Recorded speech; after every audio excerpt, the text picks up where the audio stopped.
யோகிராம் சுரத்குமார். கனவுகள் மெய்ப்பட வேண்டும். கொஞ்ச நாள் அமைதியாக இருக்கணுங்க.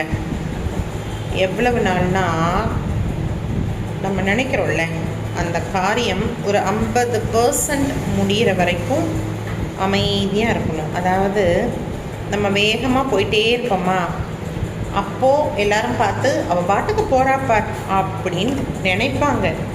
எங்கேயாவது பல்டேட்ஸ் விழுவாப்பார் அப்படின்னு நினைப்பாங்க. ஆனால் அந்த நேரம்லாம் நம்ம அமைதியாக எதுவும் பேசாத நடந்துகிட்டே இருக்கணும்.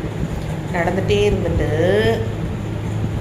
இந்த வேலையை முடிச்சுட்டு அப்படி கெத்தாக திரும்பி பார்த்து அப்பயும் பேசக்கூடாது. அவங்க பேசுவாங்க, நான் தான் சொன்னல அவள் கண்டிப்பாக சாதிப்பாடா, அந்த வார்த்தை வர வரைக்கும் அமைதியாக இருக்கணும். ஸ்வேனமே இந்த பூச்சரம் இன்றைக்கி பியூட்டிஷியன் கிளாஸில் ஃப்ளார் மேக்கிங்காக நாங்கள் வாங்கினது. ஸ்டூடெண்ட்ஸ் மறந்து இங்கே வச்சுட்டு போயிட்டாங்க. ஸோ இது சுவாமிக்காக கட்டி வச்சுருக்கோம். ஸ்வேனமே சொன்னது புரிஞ்சுதா?